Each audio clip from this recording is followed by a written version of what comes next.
is Haley from OneOnRabbits.com, and today I'm going to be showing you how I prepare for a pet sitter. So if you are going out of town for a couple days to a week, you will need a pet sitter for your rabbits. Rabbits need to have food 24/7, which means they need a pet sitter to come at least once a day. A rabbit can go into stasis very easily, and if your rabbit were to go into stasis and there was no pet sitter to come in and check on them once a day, it may go unnoticed and your rabbit could pass away. So because of this, you need your pet sitter to come at least once a day, but if you have a neighbor or something that could come twice a day, that is ideal. So when traveling, it is best to keep your rabbit at home rather than take them with you, because traveling is very stressful on rabbits, and if they could go into stasis and you're in an unfamiliar place with no vets that you know of. So it's better to keep your rabbit at home if you're just traveling for like a couple weeks or something.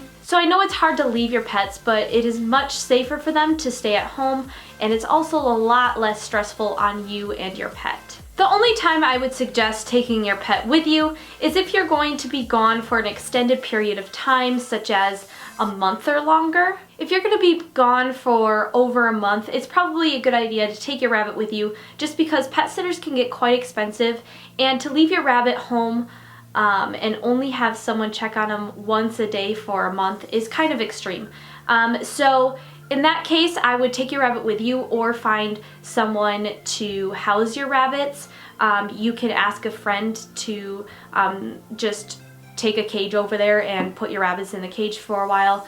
Now some people prefer to board their rabbits even when they're gone for a couple of weeks. Now this is really up to you and your individual rabbit and how well they travel and stuff. I personally don't do that. I personally like to keep my rabbits at home, so it's kind of up to you. So next step is to find a good pet sitter. Now what I used to do is I would just call a friend or a relative, and I would just ask them to come over and I'd show them how to care for my rabbits. And that's probably the easiest way, just because most often they do it for free or very little pay. So that's what I prefer doing. You don't need a rabbit expert to take care of your rabbits. Just tell them to make sure your rabbits are eating, and if they aren't eating, to call you. Like, that's pretty much it. So also have rabbit veterinarian phone numbers to give to them so that they know where to take your rabbit to the vet if there was an emergency. So now that I don't really have any relatives or friends that live real close to me, I went ahead and just Googled pet sitters in my town. So I pretty much just said pet sitters in blank. Blank is the name of my town. So yeah, that's pretty much all I did, and I really love my pet sitter. She's really great. She costs about $20 a time, which isn't too bad unless you're gone for like a long time. So once you have your pet sitter, the first thing I'd recommend doing is have them come over for an initial visit while you're still at home, and so you can show them exactly how you care for your rabbits. Most pet sitters will do this initial visit for free, and when they come over for this visit, have everything prepared like you would when you were gone. So make sure everything's in the same place so they know exactly where to look for it when you are gone. So now I'm just gonna go ahead and show you how I prepare for a pet sitter and how I set things up so that it makes it as easy as possible for them. Your goal when you're setting up for pet sitter is to make it dummy proof. Make sure that even someone who has never seen your house before could come in and care for your pets. This just ensures that no matter what, your pets will be cared for, and it just makes everything go a lot easier. So the first things I have here are prepared litter boxes. Now I have a lot of extra litter boxes. Some people don't. I'd suggest going out and buying a couple if you're going to be gone long enough that their litter box will have to be changed. Personally, I am going to be gone for 2 weeks, so obviously their litter boxes will have to be changed. So I have a couple prepared. But then I also left instructions on how to clean them so that they can clean them if they have to. So I just have 2 litter boxes here, 2 underneath, and they're just already filled with Carefresh. So the next thing I have is just this basket full of supplies that they might need. So in the front here, I just have some garbage bags. They can put the litter boxes in here if they need to, or they can empty litter boxes out, or if they need to sweep something up. So I just have this in here because if your pet sitter isn't someone who like lives with you, they aren't gonna know where you keep everything. So I put everything in a basket out in the open so it's easy to find. And then I just have my vinegar and water mixture. This is so that they can clean up any pee or any messes like that. I've got some paper towel. I have a broom and dustpan here as well so they can sweep up if they'd like. And then I just have a couple of treat options. I have some papaya treats here, and then I also just have some dried apple in this jar here. I like to ask my pet sitter to offer each rabbit a treat when they initially come. This is just so they know if the rabbits are doing okay. My rabbits love treats, so if they take the treat and eat it, that means they're probably fine. But if they're sulking in a corner and won't take the treat, that might mean that they're going through stasis and that they should give me a call. Next, I just have this little side cabinet next to the cage, and I just have a couple of things for the bunny sitter here as well. So right here, I just have a piece of paper that just says the bunny sitter guide, and it has the dates that I will be gone on vacation and when they should be taking care of my rabbits. Now, I am personally going to Florida for 2 weeks, and my dad is actually staying home because he has to work, and so he will be taking care of my rabbits.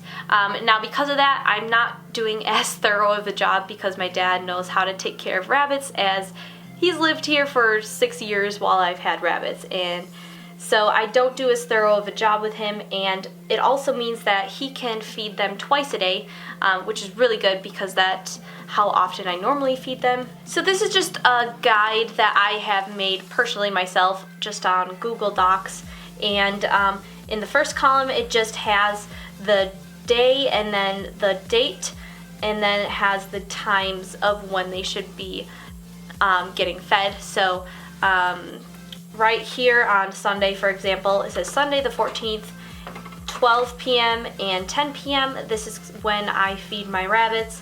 Now, I'm really flexible about this. They can be fed an hour early or an hour later in either of these times. It's not like super strict or anything. It's just an example of when I feed my rabbits. And then over here it says what everything they should be doing. So it says feed veggies, refill water, and check hay. Because I have such a large hay rack, they don't need hay every single day.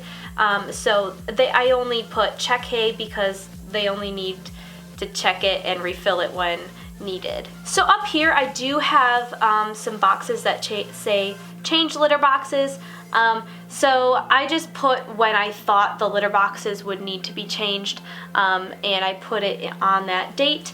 But obviously they may need changing a day before or a day after or anything, and that's fine. It's just a reminder so that they remember to change the boxes. If you let a litter box go too long, it will either overflow or become moldy, so I just really want to make sure that the litter boxes are being changed regularly. So right at the bottom here on the second page, I have 2 pages because I'm going to be gone for 2 weeks. So it just says litter boxes may need to be switched on a different day than noted. Refill hay when low. So that is just kind of what my guide looks like. So then in the corner I do have a dish full of candy. This is just for the pet sitter to eat if they want to. This is just to show that I appreciate what they are doing for me, and it's just a little bit of a thank you.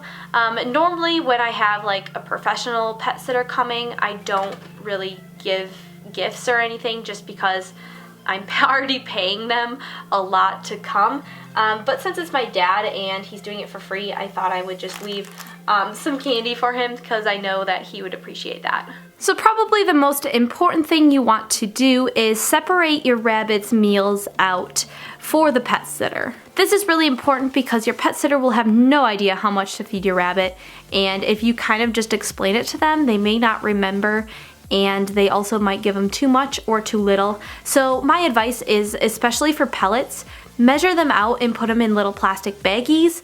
My rabbits personally don't have pellets, so I don't really have an example to show you, but this is what I used to do. I used to put them in little containers or little baggies. And for vegetables, you'll obviously have to have them in a refrigerator. I personally have a mini fridge in my rabbit room, so it's really handy. So I personally separate all the veggies out into individual servings. So I either keep them in these containers or I keep them in paper towel rolls, which is what I call them. I just put the vegetables inside on top of paper towel and then I roll the paper towel up.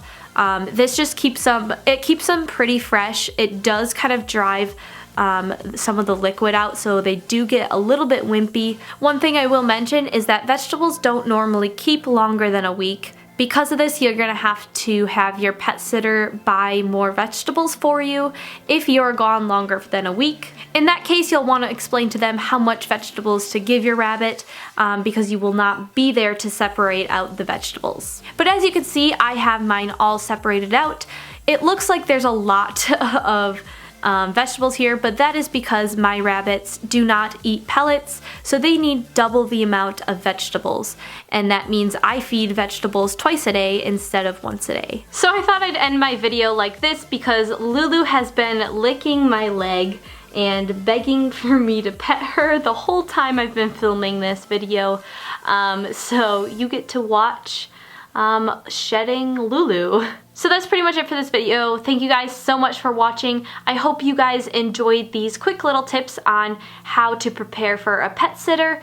If you have any further questions on how I do things, please leave your comments down below. I'll try my best to answer them. So like I mentioned, I am going to be in Florida for the next 2 weeks. I'm not sure when this video will go out, and I'm not sure how many videos I'll be posting while I'm in Florida.